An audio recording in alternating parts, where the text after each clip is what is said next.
श्रीमा श्री अरविंद यही श्री अरविंद पाठचक्र ऑनलाइन माध्यम योगदान करिथिबा भाई अपा मानकु नमस्कार। आज आलोच्य विषय वासना गुड़िक उपरे जयलाभ करिबा।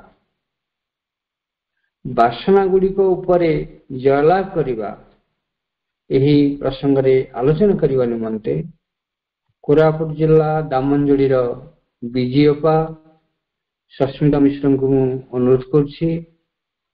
सस्मिता अपा तांकर वक्तव्य प्रदान करंतु।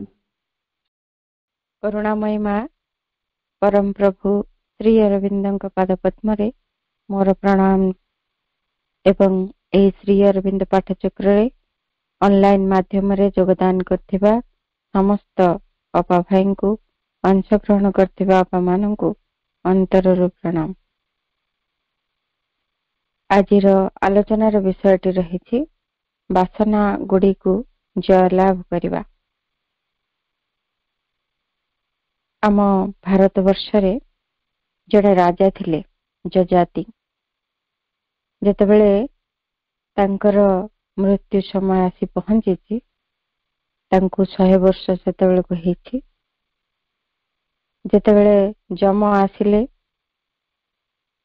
जजाति कौन कले तांकर पाद तले पड़िले अनुरोध कले आउ 100 वर्ष तांको बंचिबा को दिया जाओ। काहेकि ना तांकर अनेक किछि एमिति वासना रहिछि जो गुड़िक पूर्ण हो पारेनि, एजावत अपूर्ण ही रहिछि। एवं कौन से वासना गुड़िक ये समग्र जगत को जय करिवे एवं सबु धन संपत्ति समस्त प्राचुर्य लाभ करिवे। सबुठु बड़ सैन्य बाहिनी तांकर हब एमती तांकर वासना। तेणु से कहले मते आउ 100 वर्ष पई बंचिबार सुजोग दिया जाओ। तापरे जम कहले हसिले टिके एवं कहले ठीक अच्छी तुम शर्त मु राजी हेबी, किंतु जदि मु तुमर पुओ मानक भितरु जन को नहीं जीवी ताहले तुमे एठी 100 वर्ष बंची परियो। तापरे जजाति घर 100 पुत्र थिले पचारले तांको से मानकु से जे बड़ पुओ को पचारले जे 80 वर्ष ही थिला से केही भी हाँ कहलेनि। बड़ ठारू सान पर्यंत सबा सान जी थिला से संगे प्रस्तुत हो गले जे निजको से जमक हाथ रे देबे जे कि 20 वर्षर मात्र थिले। कहले मु प्रस्तुत अछि, मु आपणकर आउ 100 वर्ष पाई मु निजको त्याग करदेवा लगी प्रस्तुत। जम आश्चर्य हो गले, कहले तुम कहीं एमती एते कम बयस रे जोटी कि तुम पिताश्री 100 वर्ष हलानी से मृत्युवरण करने को राजी नुहंती। कहते मोर अनेक अपूर्ण वासना रही सेगुड़ी को पूरण करी।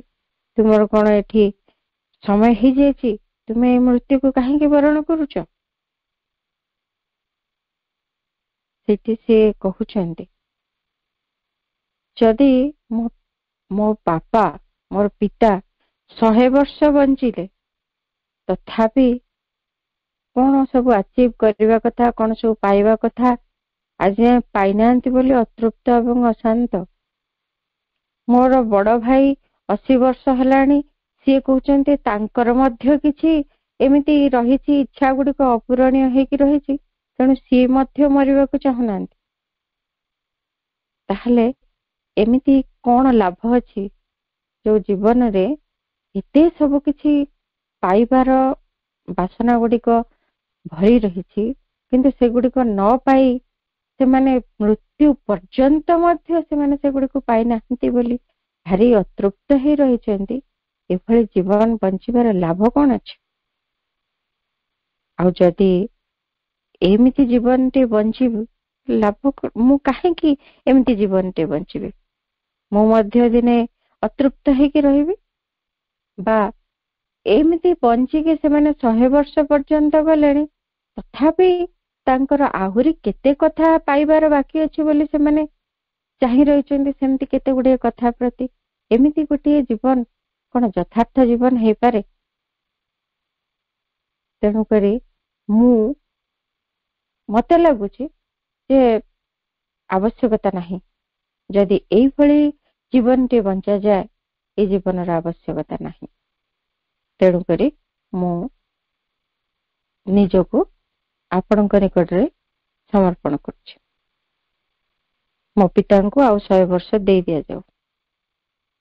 ଏମିତି ସେ ପୁଣି ଯଯାତି 100 ବର୍ଷ ବଞ୍ଚିଛନ୍ତି। ଏଗେନ୍ ଆସିଛନ୍ତି ଯେତେବେଳେ ପୁଣି ଯମରାଜା 100 ବର୍ଷ ପରେ ସେ କହୁଛନ୍ତି ଯେ ଆଉ ଗୋଟେ ଥର ମତେ ପୁଣି 100 ବର୍ଷର ଗୋଟେ ସମୟ ଦିଆଯାଉ। କାହିଁକି ନା ପୁଣି ନୂଆ କିଛି ଇଚ୍ଛା ମୋ ଭିତରେ ଆସିଛି। ଏମିତି ହେଇଛି 1000 ବର୍ଷ ପର୍ଯ୍ୟନ୍ତ ସେ ଏଇଭଳି ହିଁ କହି ଚାଲିଛନ୍ତି।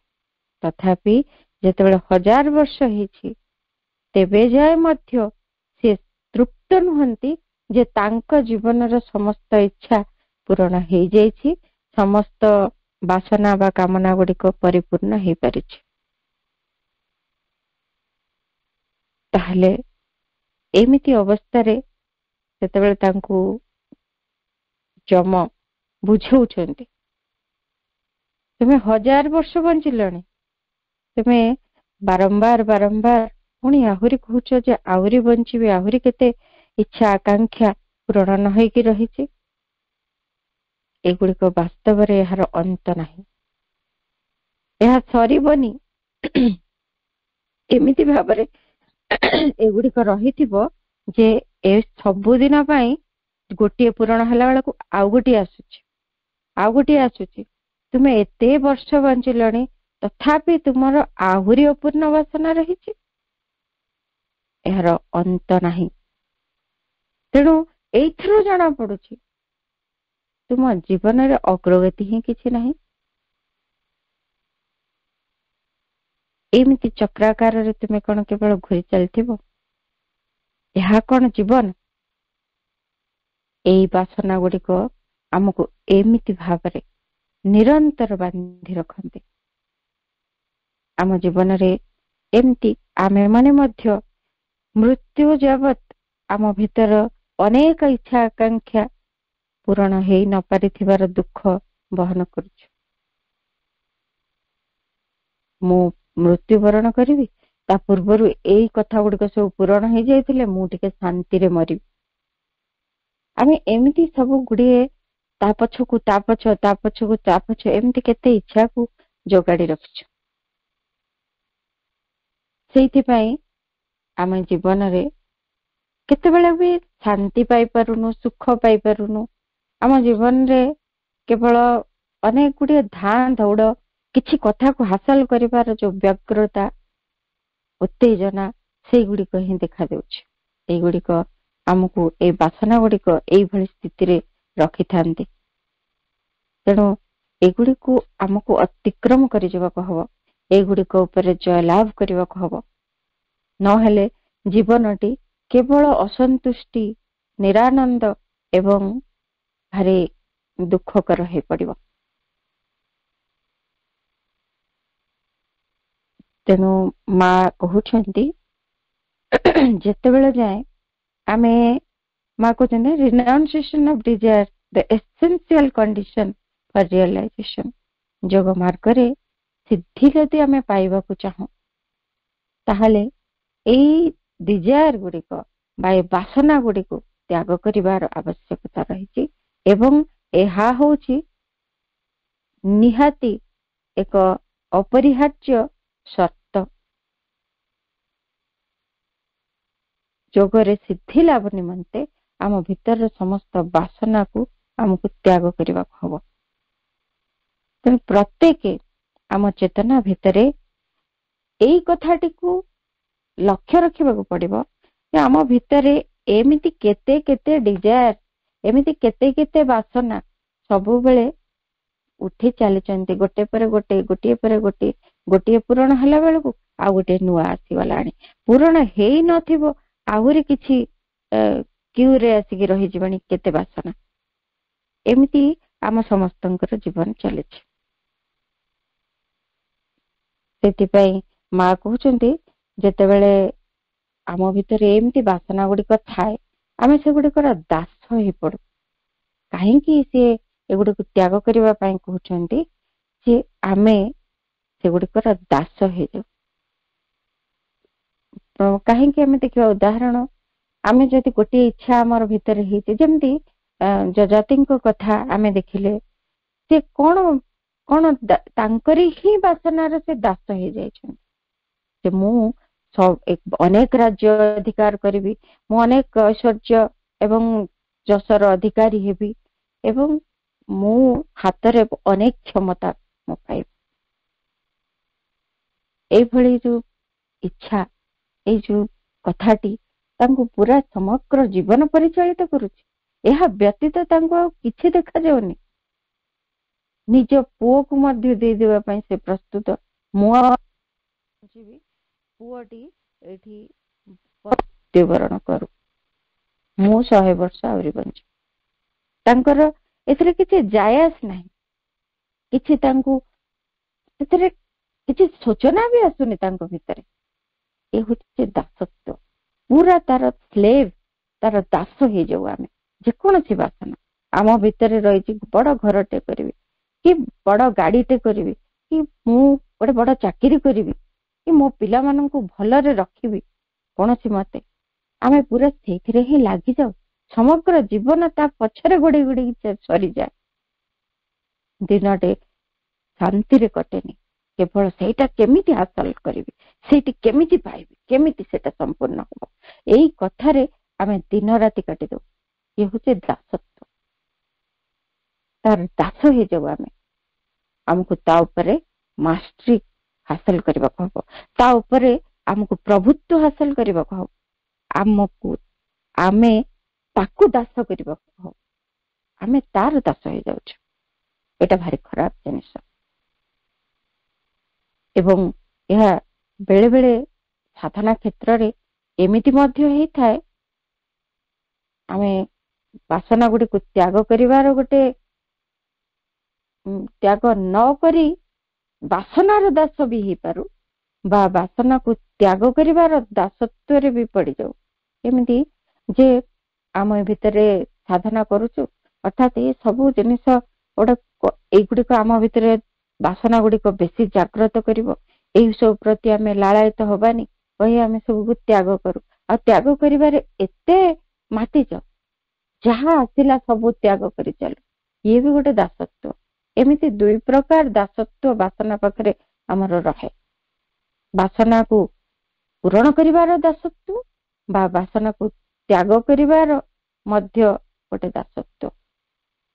ବାସନା ତ୍ୟାଗର ଦାସତ୍ୱ ଏବଂ ବାସନା ପୂରଣର ଦାସତ୍ୱ, ଦୁଇ ପ୍ରକାର ବି ଆମ ଭିତରେ ଦାସତ୍ୱ ହେଇପାରେ। ଆମ ଜୀବନରେ କିଭଳି ଆମେ ମନୋଭାବ ରଖିବା, ଯେତେବେଳେ ଆମ ଭିତରେ ବାସନାଟି ଆସୁଛି, ସେଇ ବାସନା କରୁଥିବା ଯୋଉ ବସ୍ତୁଟି ତା ଦ୍ୱାରା ଆମେ ପରିଚାଳିତ ହଉଛୁ, ସେଇ କଥାଟି ଆମକୁ ଦରକାର, ସେଇ କଥାଟି ଦରକାର। କେମିତି ତାକୁ ହାସଲ କରିବୁ, ସେଇଟା ଆମର ମନ ଭିତରେ ରହିଛି, ଆମ ପ୍ରାଣ ଭିତରେ ସେଇ କଥା ହିଁ ଘୁରି ବୁଲୁଛି। ଆମ ଜୀବନ ତମାମ ସେ ଗୋଟିକ ହିଁ ଆମର ମୂଳ ଚିନ୍ତାର ବିଷୟ ଏବଂ କାର୍ଯ୍ୟକାରିତାର ବିଷୟ ହେଇକି ରହିଛି। ତାହା ବ୍ୟତୀତ ସତେ ଯେମିତି ଆମ ଜୀବନରେ କିଛି ନାହିଁ। ତେଣୁକରି ସେ ଏତେ ପରିମାଣରେ ଆମକୁ ଅଧିକାର କରିଛି ଯେ ଆମେ ସେଥିରୁ ମୁକ୍ତ ହେଇପାରୁନୁ।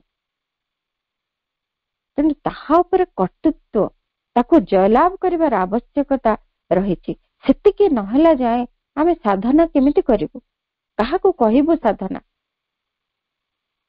ଆମେ ତ ଏହାରି ପଛରେ ଦିନ ରାତି ଏକ କରି ପଡିଛୁ। ସାଧନା କଣ? ଯୋଉଥିରେ ଆମେ ସେଇ ପରମ ଚେତନା ସହିତ ମିଳିତ ହବା ଲାଗି ଏଇଠି ସଂକଳ୍ପ ନେଇକି ଆଗେଇବାରେ ଲାଗିବୁ, ତାହା ହିଁ ତ ସାଧନା ହବ। କିନ୍ତୁ ସେ ଦିଗରେ ଆମର ନଜର କାହିଁ? दिन राति एक करी एई सबु किछि मटेरियल अचीवमेंट उपरे आमे गुरुत्व देकी लागिछु।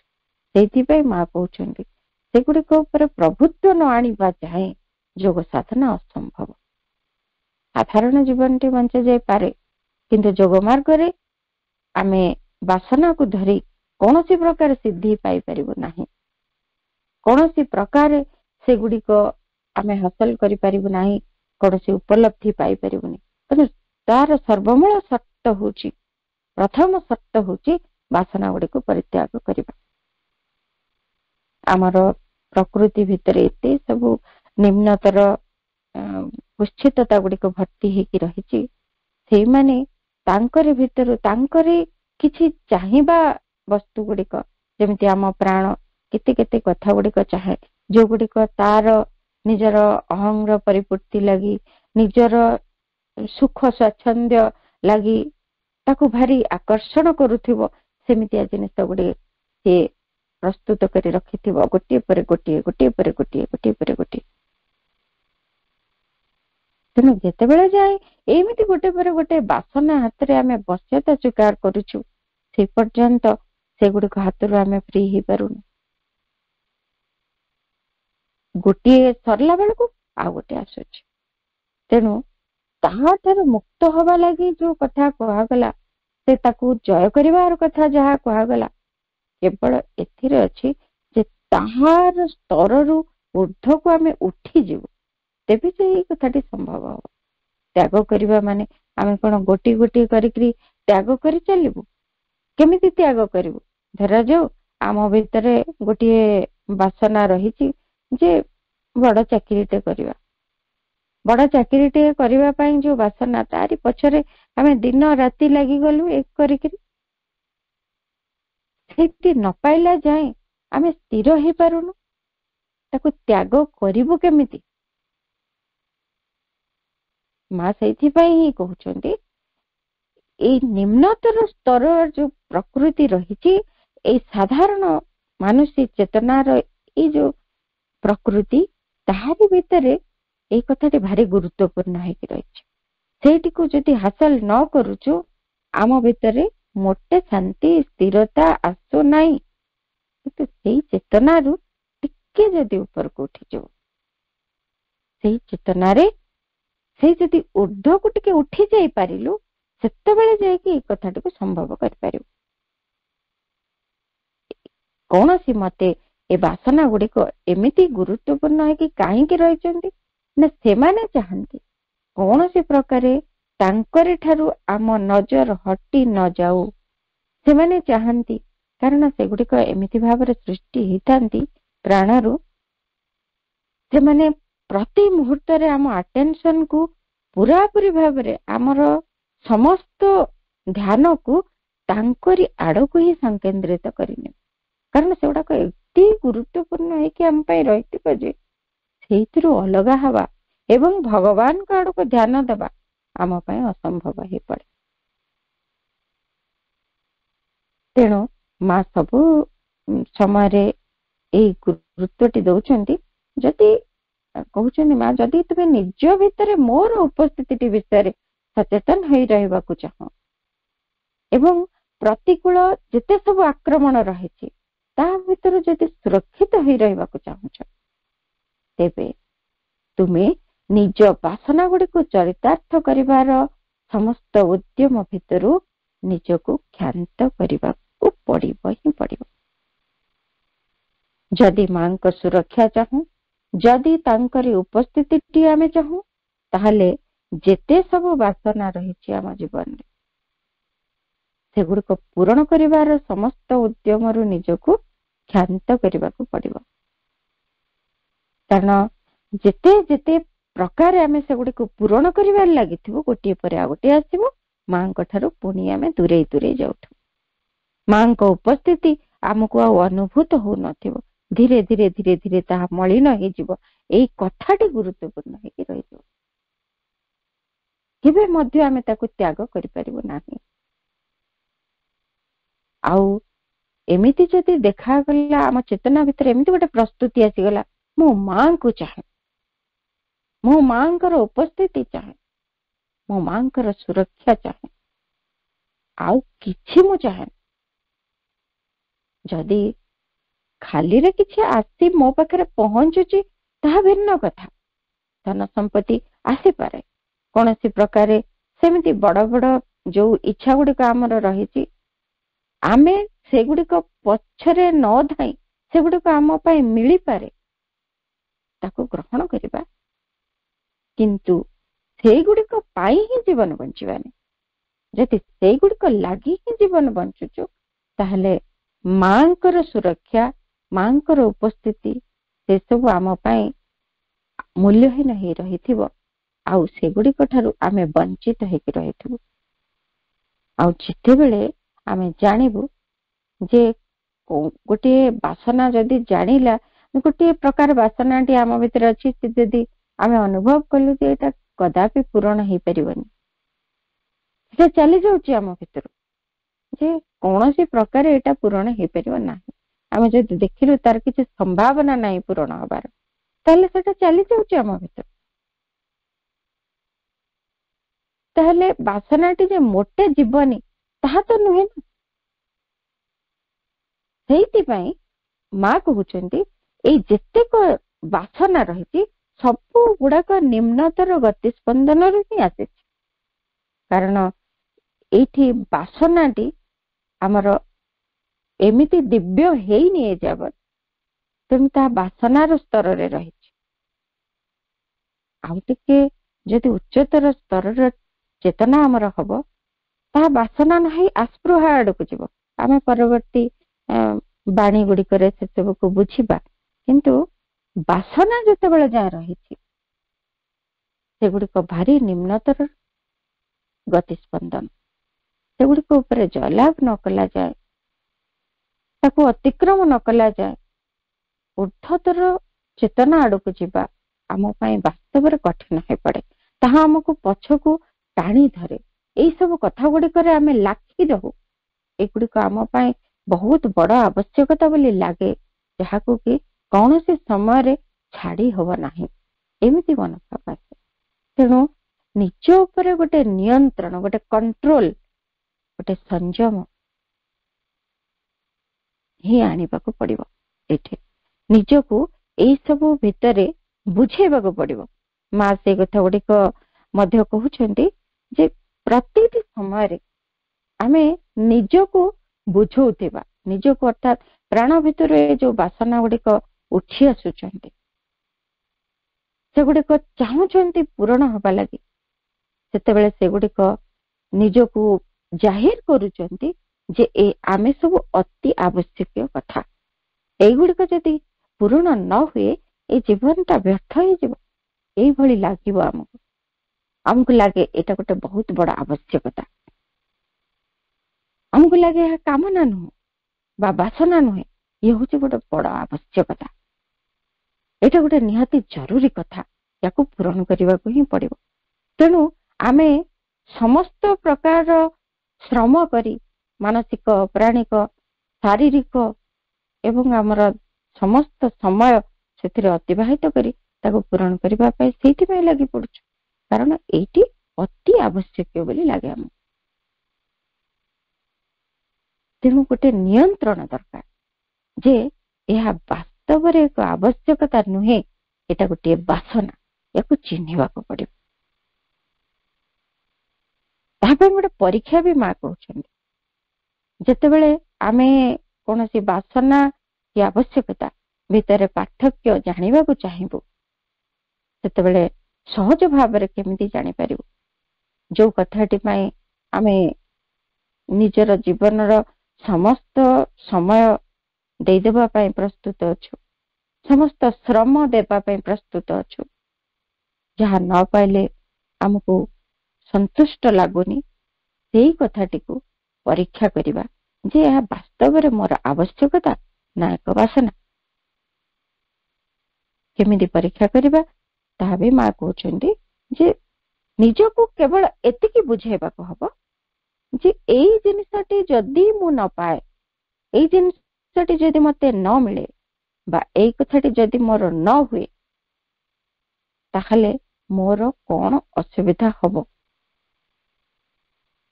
ଏହା ବିନା ମୋର କଣ ଅସୁବିଧା ହବ, ଏଇଟି ନହେଲେ କଣ ମୋର ଚଳିବନି।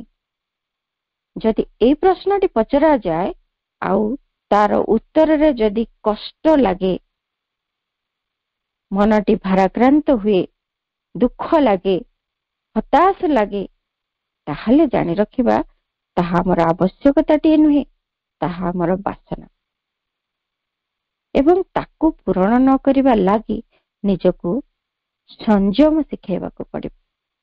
ତାକୁ ବତେଇବାକୁ ପଡିବ ଯେ ଏଇଟି ପୂରଣ ହିଁ ହେବ ନାହିଁ, ଏହାକୁ ପୂରଣ କରିବାର ଆବଶ୍ୟକତା ନାହିଁ, କାରଣ ଏହା ମୋ ପାଇଁ ଏକ ଆବଶ୍ୟକତା ନୁହେଁ, ଏକ ଅପରିହାର୍ଯ୍ୟ ଆବଶ୍ୟକତା ନୁହେଁ। ଏହା ନହେଲେ ବି ମୋ ଜୀବନରେ ଅସୁବିଧା କିଛି ହବନି, ମୁଁ ରହିପାରିବି।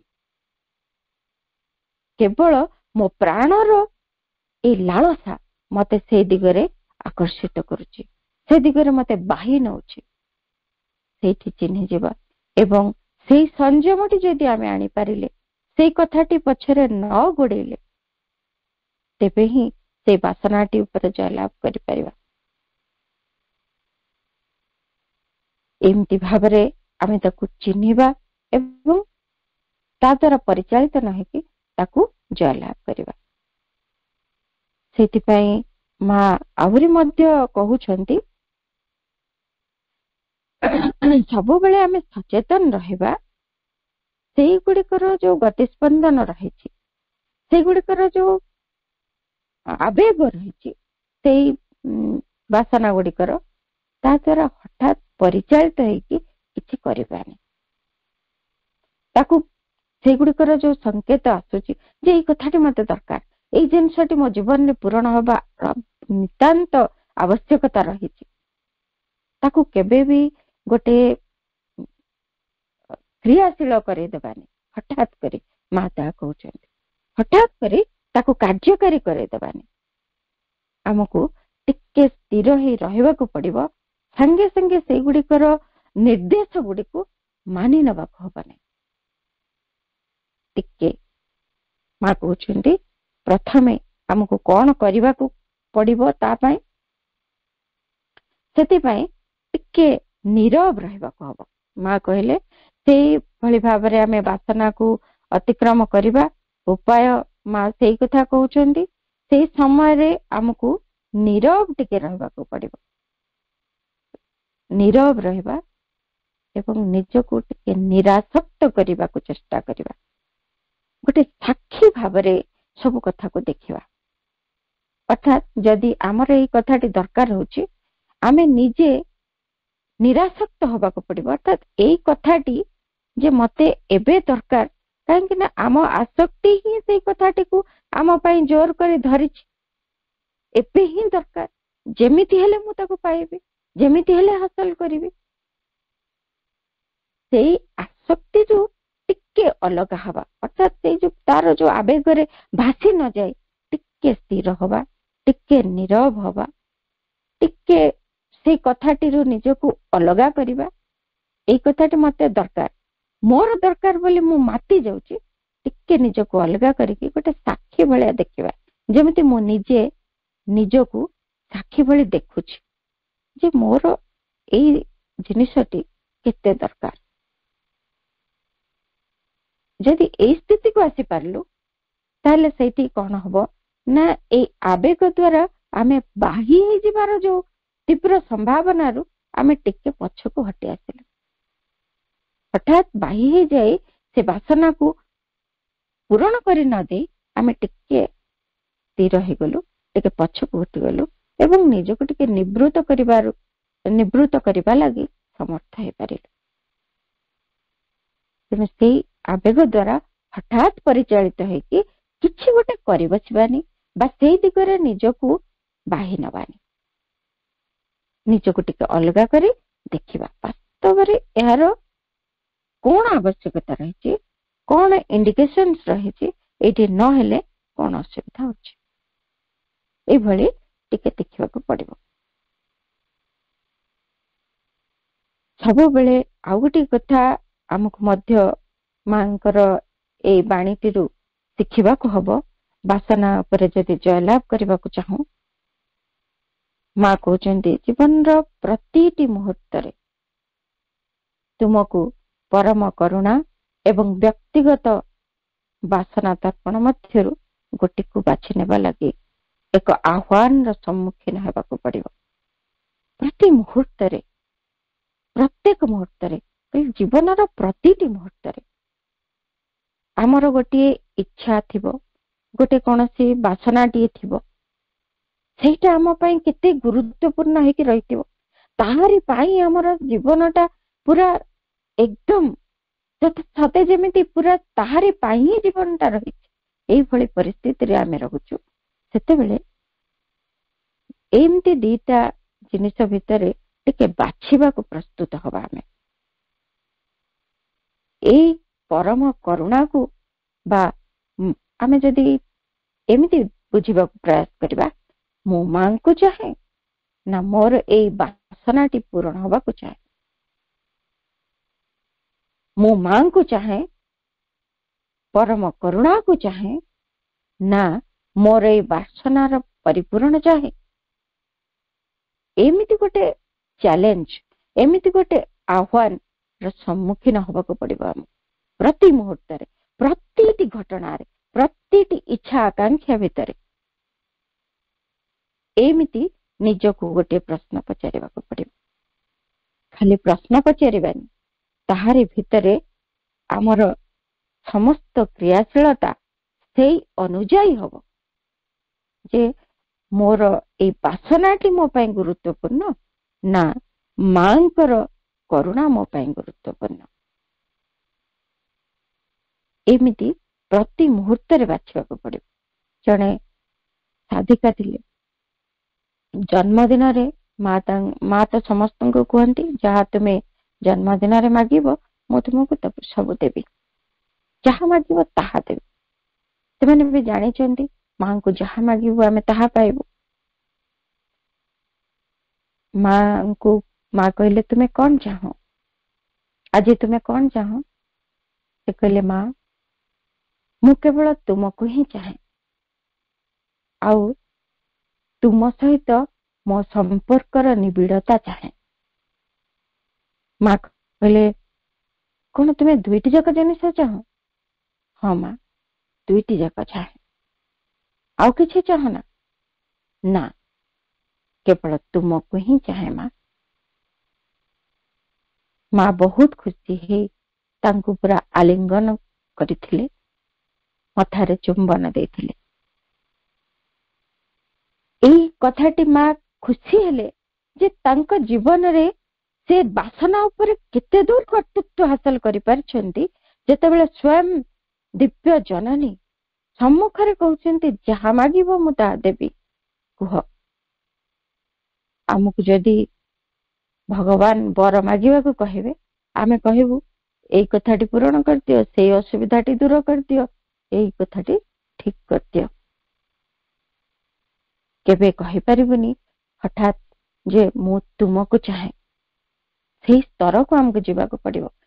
ପ୍ରତି ସମୟରେ ଏମିତି ମୋର ବ୍ୟକ୍ତିଗତ କାମନା ବାସନା ଏବଂ ଭଗବାନ, ଏଇ ଦୁଇଟି ଭିତରୁ ଜଣକୁ ମତେ ବାଛିବା ପାଇଁ ହିଁ ପଡିବ ଏବଂ ଏମିତି ସ୍ତରକୁ ଯିବାକୁ ପଡିବ, କାମନା ବାସନାର ପରିପୂରଣ ନ ଚାହିଁ ଭଗବାନକୁ ଚାହିଁବାକୁ ପଡିବ।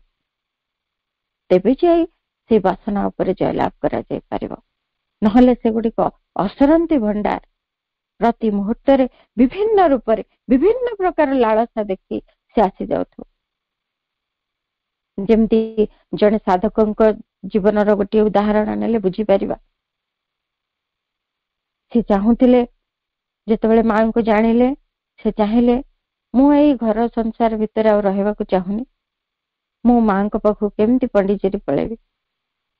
ପଣ୍ଡିଚେରୀ ପଳେଇଛନ୍ତି, ଆଶ୍ରମରେ ରହିବା ପାଇଁ ପରମିଶନ ପାଇଯାଇଛନ୍ତି, ରହିଯାଇଛନ୍ତି।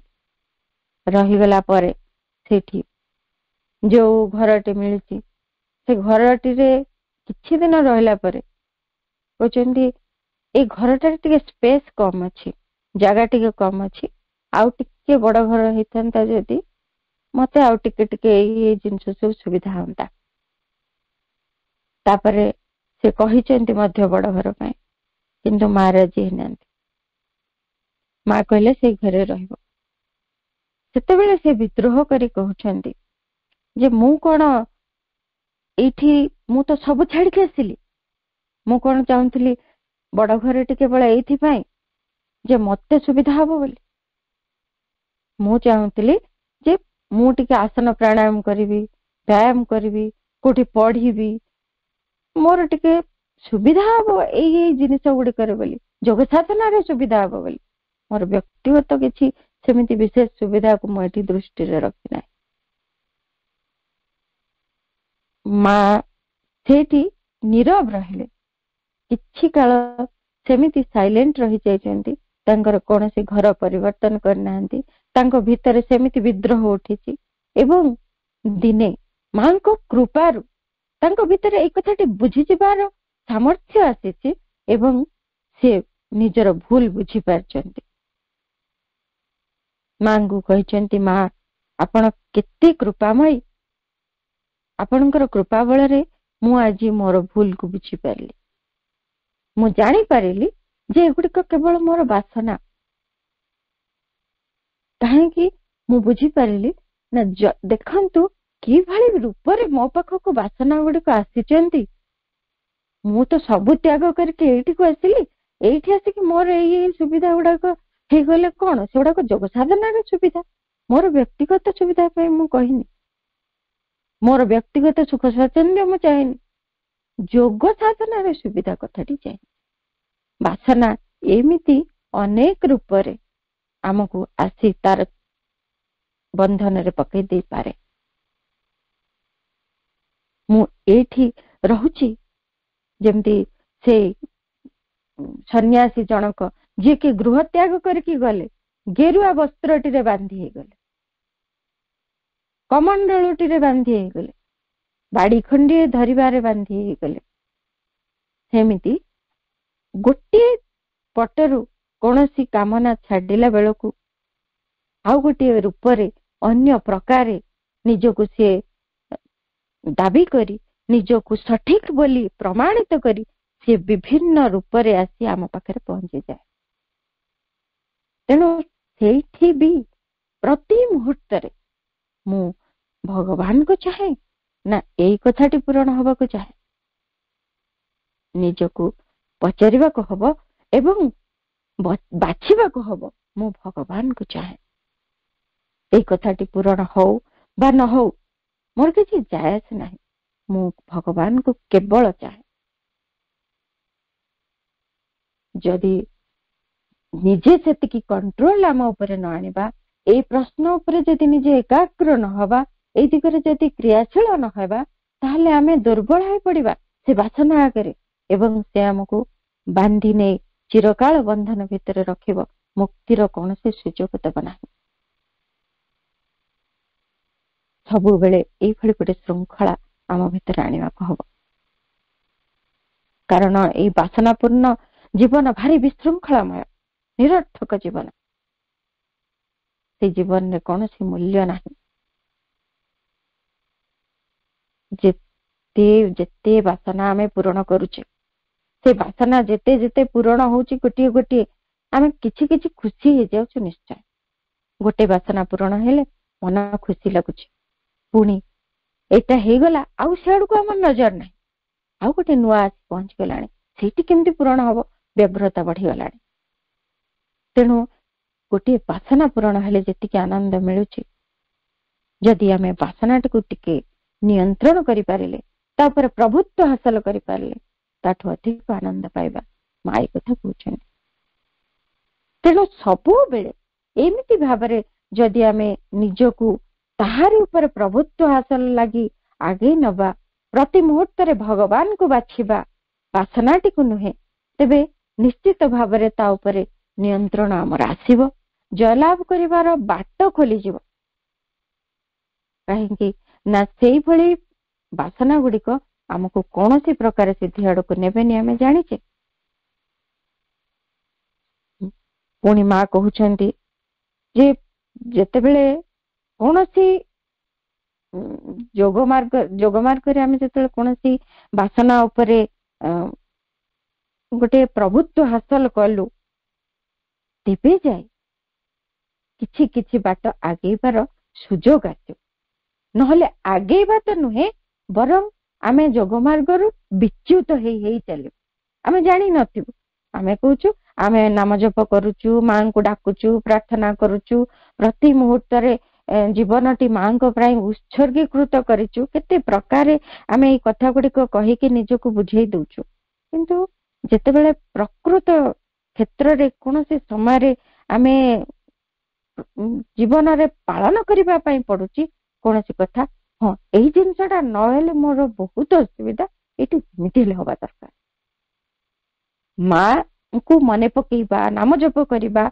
जोग मार्ग रे जीवार संकल्प नबा ये सब कोट केते परिमाण रे दूरे जाउची आमे प्रति मुहूर्त रे एमिति निजो को देखुथिबा आमे प्रत्येक एमिति ही करूथाउ से सब कथा जोगर कथा अलगा बाटरे रही गलाणी एवं एई वासना गुडी को हमको अलगा बाटरे परिचालित कलेनी किंतु आमे एमिति होल टोटल गोटे जीवन टी जेतले हमर लक्ष्य करूचु आमे कहूचु आमे बहुत समर्पित जीवन टी बंचुचु किंतु समर्पण कहा पाखरे वासना पाखरे मां को पाखरे न एमिति हे जाउची से गुडी को प्रति हमकु सचेतन रहबा को हबो निजर से समस्त जेतेक उच्चाकांक्षा वासना जेते सब आमर कामना गुडी को सब गुडा को पाई टिकिनिकी भाव रे हमको निजको टिके कठोर है कि ताहारी परीक्षा करबा हबो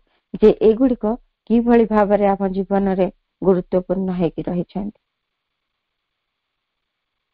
आउरी गोटे कथा मा कहउछथि जेतेबेले आमे ए सब कथा गुडी करे मातिछु विभिन्न कथा आम जीवन रे वासना रूप रे आसी पहुंची जाउछन्ती हमको सेड को टाणी नउछन्ती आमे ताहातरे खेलनाटी हे जाउछु आमे बुझी भी पारुनु जे आमे केतेबेले तार दास ही जाइछु जानी भी पारुनु टिके जदि निज भितरे ए प्रचेष्टा टी करिबु जे आमे गोटे जिनिस पछरे एते लागुछु पाइबा पाए ए कथाटी केमिति हासिल करिबु जदि आम जीवन रे सेई कथाटी टिके मोड़ बदलै दियंता सेई कथाटी टिके अलगा प्रकार आम भितरे गोटे जिदखोरपणिया सृष्टि करंता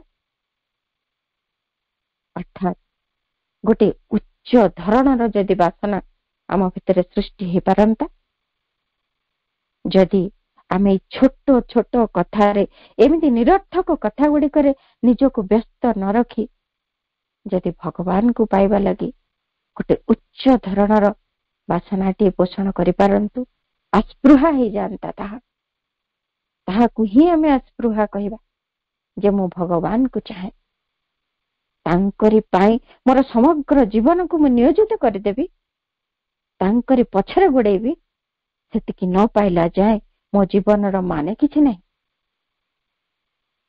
एमती जदि आमे करू ता केते सुंदर न हुंता जीवन को एई भली भाबरे टिके सजाडी देई हुंता जीवन रो सौंदर्य बढ़ी जानता जीवन रो मूल्यबोध अभिवृद्धि लाभ करंता जीवन रो यथार्थता प्राप्ति हुंता लक्ष्य पाखरे जाई पहुंचीबारे विलंब हुंतानी सेति पई श्री अरविंद मध्य कहउछंती only by perfect renunciation of desire और by perfect satisfaction of desire can the utter embrace of God be experienced for in both ways the essential precondition is affected desire perishes बहुत सुंदर वाणी प्रभुंकर केवल मात्र कामनार संपूर्ण वर्जन करिबा बा तार संपूर्ण तृप्ति द्वारा ही भगवान कर चरम नैकट्य उपलब्ध हो पारे कारण उभय मार्ग रे ही से उपलब्धि पाई जहा एकांत अपरिहार्य सत्य ताहा ही संपन्न होता है कामनार ही विनाश घटी था वास्तव रे एटी गोटे एमिति सुंदर कथा जदि ଆମେ ଏଇ କଥାଟିକୁ ପ୍ରଭୁଙ୍କର ଏଇ ବାଣୀଟିକୁ ଏଇ କାରିକାଟିକୁ ଯଦି ଲକ୍ଷ୍ୟ ରଖିବା ଆମ ଜୀବନରେ ସବୁ କିଛି ଆମେ ଜାଣିପାରିବା ଯେ ପ୍ରକୃତରେ କାମନା ତୃପ୍ତି ପାଇଁ ଆମ ଜୀବନଟି ଗୋଟେ ପ୍ରୟାସ ହେଇକି ରହିଛି। କୌଣସି ନା କୌଣସି କାମନାକୁ ତୃପ୍ତି କରିବା ଲାଗି ଆମେ ସବୁବେଳେ ଲାଗି ରହିଛୁ। ଯଦି ଟିକିଏ ଗଭୀରକୁ ଯାଇକି ଦେଖିବୁ ଆମର ଯେତେ ସବୁ କାମନା ସବୁ ବିଭିନ୍ନ ପ୍ରକାର ସ୍ତରର ସିନା, କିନ୍ତୁ ପ୍ରତ୍ୟେକ ଗୁଡିକ କାମନା ବାସନା କେବଳ ହେଇକି ରହିଛି। ଆମେ କଣ ଖାଇବୁ, କଣ ପିନ୍ଧିବୁ, କିଭଳି ଜୀବନ ବଞ୍ଚିବୁ, କଣ ବିଳାସ ବ୍ୟସନ ରହିବ, ଦୈହିକ ସୁଖ କଣ ରହିବ, ଏ ସବୁ କିଛି ଅନ୍ୱେଷଣ କେବଳ ବାସନା। ଏଇ ବାସନା ଗୁଡିକର ସମ୍ପୂର୍ଣ୍ଣ ବର୍ଜନ ଦ୍ୱାରା ହିଁ ସେଇ ଦିବ୍ୟ ଅନୁଭୂତି ପାଇପାରିବୁ, ଭଗବାନଙ୍କୁ ଲାଭ କରିପାରିବୁ। ସେମିତି ପୁଣି କହୁଛନ୍ତି କାମନାର ସମ୍ପୂର୍ଣ୍ଣ ତୃପ୍ତି ଦ୍ୱାରା ମଧ୍ୟ ସେମିତି ସମ୍ଭବ। ଏଇଠି ସେଇ କାମନାର କଥା କହୁନାହାନ୍ତି, ସେଇ ନିମ୍ନ ଧରଣର କାମନାର ତୃପ୍ତି ଦ୍ୱାରା ସେମିତି ଦିବ୍ୟ ପରମ ଚେତନାକୁ ପାଇବାଟି ସମ୍ଭବ ବୋଲି କହୁନାହାନ୍ତି। ସେଇ ଉଚ୍ଚତର କାମନାଟିର ପୂରଣରେ, ସେଇ ଉଚ୍ଚତର ବାସନାଟିର ପରିପୂରଣ, ସେଇ ଆସ୍ପୃହାଟି ପଛରେ ଯଦି ଆମେ ସେଇଭଳି ଲାଗିଯାଉ, ତେବେ ସେମିତି ଦିବ୍ୟ ଚେତନା ପାଇପାରିବୁ ଏବଂ ଆମ ଜୀବନଟି ପ୍ରକୃତରେ ସେଇ ତୃପ୍ତ ଜୀବନଟିଏ ହବ, ଆନନ୍ଦମୟ ସୁଖକର ଜୀବନଟିଏ ହବ। ତାହା ଆଉ ଯେତେବେଳେ କାମନାଟିଏ ପୂରଣ ହଉଛି, ବାସନାଟିଏ ତା ପଛକୁ ଆଉ ଗୋଟେ ବାସନାଟି ଆସୁଥିବାରୁ ଜୀବନଟି ଅପୂର୍ଣ୍ଣ ଲାଗୁଛି। କିନ୍ତୁ ଯେତେବେଳେ ଏଇ ଉଚ୍ଚ ଧରଣର ବାସନାଟି ପୂର୍ଣ୍ଣ ହବ, ସେତେବେଳେ ନିଶ୍ଚିତ ଭାବରେ ସେଇ ଅତୃପ୍ତି ଆଉ ରହିବ ନାହିଁ, ତୃପ୍ତି ହିଁ ଭରିଯିବ ଜୀବନରେ। ପରମ ସନ୍ତୁଷ୍ଟି, ପରମ ଆନନ୍ଦ ପାଇବା। କିନ୍ତୁ ଗୋଟିଏ କଥା ମନେ ରଖିବା, ଆମ ଭିତରେ ଯେମିତି ନ ଆସେ ଅନ୍ୟମାନଙ୍କ ଆଗରେ ଦେଖେଇ ହବା ଲାଗି ଆମେ ନିଜକୁ ବାସନା ଗୁଡିକରୁ ମୁକ୍ତ କରିବା। ଜୀବନରେ ବାସନା ଉପରେ ଜୟଲାଭ କରିବାର ଆବଶ୍ୟକତା ଅଛି। ମା ସେଇ କଥାକୁ କହିଛନ୍ତି ଆମକୁ ଯେ କୌଣସି ସମୟରେ ଅନ୍ୟମାନଙ୍କ ଆଗରେ ଦେଖେଇ ହବା ଲାଗି ଛଳନା କଲା ଭଳି ଆମେ ବାସନାରୁ ମୁକ୍ତ ହବା, ତାହାର ଆବଶ୍ୟକତା ନାହିଁ। ପ୍ରତି ମୁହୂର୍ତ୍ତରେ କିଏ କଣ କହିଲା କଲା ଏସବୁ ଉପରେ ଯେତିକି ଧ୍ୟାନ ଦେବାନି, ଆମେ ନିଜେ ସେତିକି ସଚେତନ ରହିବା ଯେ କିଏ କଣ କହିବ ନ କହିବ ବୋଲି, ମତେ ଭଲ ବୋଲି କହିବ, ମୁଁ ସମସ୍ତଙ୍କ ଆଗରେ ଭଲ ଦେଖେଇ ହେବି, ମୋର ବାସନା କିଛି ନାହିଁ, ମୁଁ କାମନାରୁ ମୁକ୍ତ ହେଇଛି, ମୁଁ ଦିବ୍ୟ ଭାଗବତ ଚେତନାରେ ବାସ କରୁଛି, ଏସବୁ ଦେଖେଇ ହବାର କୌଣସି ଆବଶ୍ୟକତା ନାହିଁ। ଯଥାର୍ଥରେ ଆନ୍ତରିକତାର ସହିତ ଏଇ ଦିଗରେ ଆମକୁ ପ୍ରୟାସ କରିବାକୁ ହବ, ତେବେ ଯାଇ ସେଇ ପରମ ତୃପ୍ତି, ପରମ ଆନନ୍ଦ ଆମ ଜୀବନରେ ପାଇପାରିବା। ପ୍ରତି ମୁହୂର୍ତ୍ତରେ ଭଗବାନଙ୍କୁ ବାଛିବା, କାମନାଟିକୁ ନୁହେଁ, ବାସନାଟିକୁ ନୁହେଁ। ଅନ୍ୟମାନେ ସେଥିପାଇଁ ଆମକୁ କଣ କହୁଛନ୍ତି ନ କହୁଛନ୍ତି ସେଥିରେ ଧ୍ୟାନ ଦେବାର କୌଣସି ଆବଶ୍ୟକତା ନାହିଁ। ଆମ ଚେତନା ଭିତରେ କିଭଳି ପ୍ରସ୍ତୁତି, ତାହା ହିଁ ଗୁରୁତ୍ୱପୂର୍ଣ୍ଣ। ଆମ ଭିତରର ନିଷ୍ଠା କେତେ ଦୂର ରହିଛି, ତାହା ହିଁ ଗୁରୁତ୍ୱପୂର୍ଣ୍ଣ। ଏଇ ଭିତରେ ଯୋଗ ମାର୍ଗରେ ପ୍ରବେଶ କରିବା ପାଇଁ ଏଇଥିରୁ ଆମକୁ ମୁକ୍ତ ହୋଇ ପ୍ରଥମେ ପ୍ରବେଶ କରିବାକୁ ହବ। ଆମେ କଦାପି ଆମ ଭିତରେ ଏଇ ଧାରଣା ଆଣିବାନି ଯେ ଅନ୍ୟମାନଙ୍କ ଆଗରେ ଆମେ ଦେଖେଇ ହଉଥିବା ଯେ ଆମେ ବାସନାରୁ ମୁକ୍ତ, ତାହା ନୁହେଁ। ବାସ୍ତବରେ ବାସନା ମୁକ୍ତ ହବାକୁ ପଡିବ, ତାହା ହିଁ ଆମକୁ ସେଇ ସିଦ୍ଧି ଆଡକୁ ନେଇଯିବ, ସେଇ ଦିବ୍ୟ ଚେତନା ସହିତ ଏକାତ୍ମତା ଆଡକୁ ନେଇଯିବ, ସେଇ ଦିବ୍ୟ ଚେତନା ସହିତ ନିରନ୍ତର ବାସ କରିବା ଲାଗି ଆମକୁ ସମର୍ଥ କରିବ। ସେଇ ଦିବ୍ୟ ଆନନ୍ଦ, ଦିବ୍ୟ ଶାନ୍ତି, ଦିବ୍ୟ ପରିତୃପ୍ତି ଭିତରେ ଆମେ ଜୀବନଟିକୁ ସାର୍ଥକ କରିପାରିବା। ଯଥାର୍ଥରେ ଏଇ ବାସନା ଗୁଡିକ ଉପରେ ସେତେବେଳେ ହିଁ ବିଜୟ ଲାଭ କରିପାରିବା। ମାଙ୍କ ନିକଟରେ ଅଶେଷ କୃତଜ୍ଞତା। ସମସ୍ତଙ୍କୁ ଧନ୍ୟବାଦ। ବନ୍ଦେ ମାତରମ୍। ବର୍ତ୍ତମାନ 1 ମିନିଟ ମାଙ୍କ ନାମ ଜପ କରିବା ସହିତ ଆଜିର ଶ୍ରୀ ଅରବିନ୍ଦ ପାଠଚକ୍ରକୁ ସମାପ୍ତ କରିବା। ମା ମା ମା ମା ମା ମା ମା ମା ମା ମା ମା ମା ମା ମା